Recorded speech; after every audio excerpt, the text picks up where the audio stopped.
How has this changed your coaching, say in a game? Because you're not controlling, every single possession. You're not a micromanager anymore.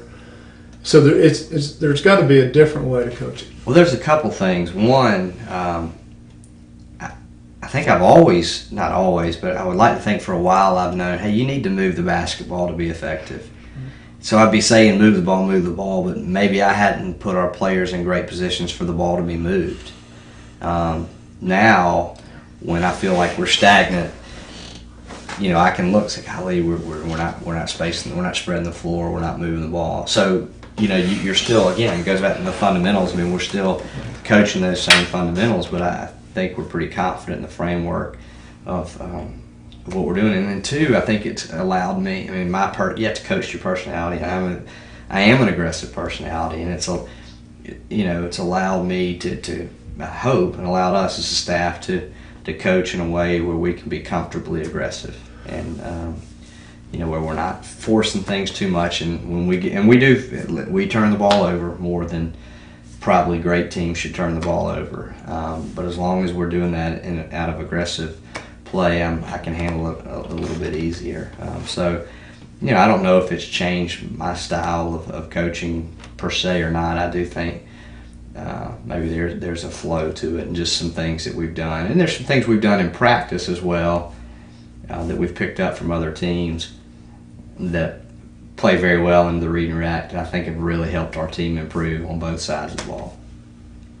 Well, by the way, I've never heard a coach say he was satisfied with the number of turnovers he's had. Right. Well, I know we probably turn it over a little too much, but John Wooden says the team with the most turnovers wins, and he says it because the team being the most aggressive wins. If you're more aggressive, you turn it over. So when we have those bad nights, I try to remind myself that maybe there's some good to them, but I still hate turning the ball over. So. Now, you may not be able to answer this because it may just be part of your culture that you've built with your team, but I still want to ask it of you. There is a part of the read and react that's got to be coached, and it's the freedom that every player has with the ball. I mean, certainly those without the ball are locked into the reactions that we've trained them. They're reading the ball. They can't just do anything, but the ball handler can. Sure. And that has to be coached somehow. Do you have any thoughts about that? Well, I know one thing, and again, I don't know if we teach it well. I don't know if we emphasize it a lot or enough, but I know one thing I've noticed, especially when you start drilling the offense, in particular when there's no defense out there. Which, by the way, was one of the things I thought was really tough initially, was playing 5-on-0, because it was just hard. I mean, the defense wasn't out there to react, and so it was just really tough. I was like, you can't run 5-on-0 offense. You can, but one thing you learn is you have to be very definitive and decisive with the ball. So the halfway dribble, you can't do that because no one knows where to go. Right. People freeze, or they circle move, where they either need to be backdooring or circle. Yeah, they got to be readable. They have to be readable. So I think it makes your actions a little more decisive. And but again, I think at the end of the day, the offense sort of so far has kind of whittled out for players anyway. I mean, it just kind of has a way of naturally hashing out what you don't do well. And so if if you're not good at putting the basketball on the floor, you just don't do it. And I think because of the pace of the offense, maybe, I don't know why, but I just feel like I don't even know if I could articulate it, and I'd have to think maybe more about it, why that's the case. But I think there's something to the fact of the movement and the spacing and the pace of the offense that kind of keeps players doing what they're comfortable with. And again, I don't really necessarily know how to explain that, although I know this. If you watch a team play that's standing still and there's not a lot of movement and the ball's being held, well, then all of a sudden the guy holding the ball tends to panic. And then he's going to force a shot or do something he's not comfortable with. I think because of this, if you're overplayed, you're backdooring there. It gives people options to make plays, and you don't see as much of the oh no, panic and make a bad play. Maybe that's it. I don't know, but I think there's a definite rhythm to how you play in this offense. Well, it was obvious to me in your second year that I'm not saying 100% of the time, but it just seemed as though your players, the individual players, those that knew they weren't good at a certain thing, did the safe thing. And those that could attack waited for the right time and space and place to attack. Those who were good shooters waited on their shot, which might be a good shot for one guy, but not so for the other. Well, we're definitely guilty of that. I mean, I've watched us with other coaches, and I said, "Good grief, you let him shoot that?" And I said, "Well, I let him shoot that." Right. And even I can watch and say that's really not a high percentage shot. But again, some of that's my background with who I learned under, and I probably make the mistake of giving great players too much freedom. I don't know. I just think you've got to have to make it to the Final Four, you've got to have players that are loose and yet aggressive. And you can't do that by holding the reins back too tight, Yeah, I agree. I mean, and I want players to play with a great confidence, a great freedom, and I think the offense gives them a great confidence, and then it's our job to create situations for success where they play with the freedom. And right. But here's the thing. I mean, we're probably regardless of what you're running, great players have always felt the freedom offensively. And if I've ever had a player come to me and say, and I haven't heard a lot of, "You're not letting me play my game," but what I would say is, well, Tommy sure seems to play with a lot of freedom, or so I think great players tend to do that. But I do think this is a system that kind of feeds that. Right. Hey, we're moving, the ball comes back to you. If you can catch it and rise up on a guy and hit it, then do it. If you want to, we don't have a rule against one bounce dribble pull-ups. I mean, if that's what you do well and within the flow you can get that shot, then do it and go rebound it. I think it really feeds to that. Well, see, now we're back to culture. Yeah. And Read and React is just a tool when it comes to culture. Maybe it helps you with your culture, maybe it doesn't. I don't know, but I've kind of tried to be a student of that and learn as much as I can from coaches I get to watch. I've been in a number of your practices, and I think it comes out there. I don't see you. Let me tell you what there's a lot of good things I see, but let me tell you what I didn't see in your practice. We've never even talked about this. No, I'm about to learn. Surprise! On camera. Yeah. If there was a bad decision, I saw it pointed out, but I didn't see you bring out the whip. Right. I saw it pointed out. I saw it with you and your assistants. Yeah, they were made aware of it, but they were allowed to forget it. As Spencer Wood says on this dynamic defense, he does a section on mental toughness training, and I picked up from him the 3 F's to flush the emotion, to fix the problem, and then forget it. Mm-hmm. And to do that in about 1 second when you're in a game. Right. That's the difference between good and great players.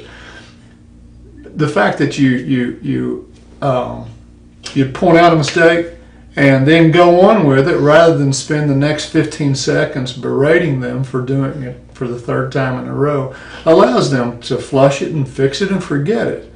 Now, the good things that I saw were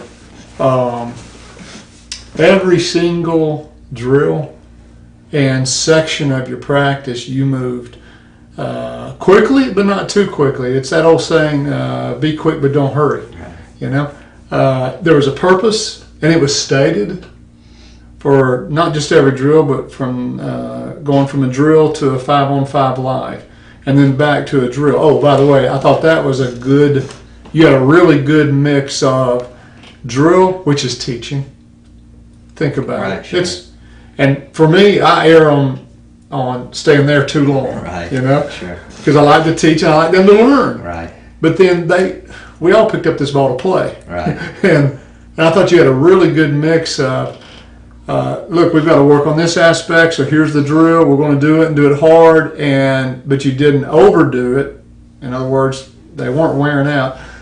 And then immediately we're into a 5-on-5 and up and down, or it's 5-on-5 on the half court, and then it's back to a breakdown to a drill. It was just a very good balance. Well, thanks. I hope. I mean, again, that goes back to Tony Shaver, the head coach at William & Mary, who was a very good coach, and Jim Herrick, and both those guys are part of the whole teachers. Right. And that's one of the things that gave me so much confidence in the read and react. Again, when I say part of the whole, is you teach a part of it and then put it to the whole. And I think that's a easy way to learn.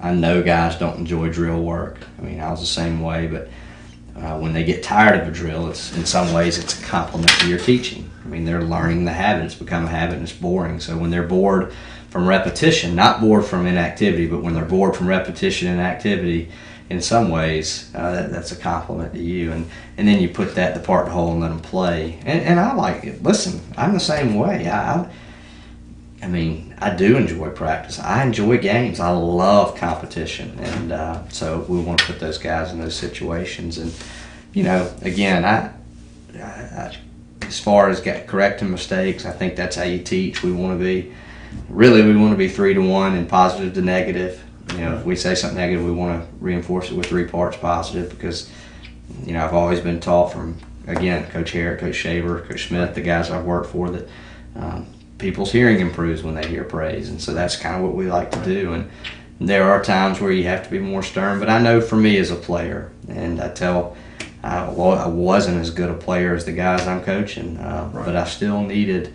to know I was being appreciated for the way I was playing and playing hard. And it's our job to correct people, and there's times of that, but who knows? It's all that. A lot of that stuff really is a crapshoot, and some years it works great, and some years it doesn't. And I may need to save this interview and watch it, pull it out on a rainy day when things aren't going well. But we try to have a lot of fun with the game, and I think the read and react's a fun way to play. It's a fast way to play, and I know for me, as a spectator, as a coach, as a fan, as a player, that's the way to play, to get up and down and move, and then have a lot of flow. It's a beautiful game when it's flow, when there's flow. Interesting, I've just started doing Twitter, and I was following certain people, and I was following Don Meyer, obviously the legendary coach, and we were in a discussion. I was in a discussion with 2 other coaches who do a ball screen offense, a great offense, talk about the ball screens, and good. And but later on that day, I read Don Meyer's tweet, and it said, "You create rhythm and flow from passing and basket cuts, not ball screens." And I thought it was fine. I sent it to him. I said, "What do you think about this?" But I think there's something to that. I mean, you want to create a rhythm and a flow, and a lot of my coaching is based off of football. I love football, and defensively, we want to be a team that blitzes you some, that gets after you, puts pressure, tries to disrupt what you do. But offensively, there's teams when a team gets on a run in football, especially when they go no huddle and things start really, you see that flow. And I think the same thing's true in basketball. So, right. I don't know. Well, I think you do know, because it showed up this year in your games. They were fun. They were really fun to watch. Well, we appreciate all your help. I've told you that before, but to whoever sees this, I mean, it really has. It's the most games we've ever won in a 2-year sequence. Our field goal percentage went from 42. We averaged about 42.5% the first 3 years as a coach, which isn't great, and we shoot a lot of threes, or we did. So, but the first year of the read and react, I think we went up to 46.5, and then this past year we were 50% from the floor. And again, we've had better players, and when you get better players, you get easier shots. I get that, but I know the system has helped us, and you have taught that to us and been generous of your time and resources, and we appreciate it. Great. So, well, thanks. Thank I appreciate it. Thank you. Yeah.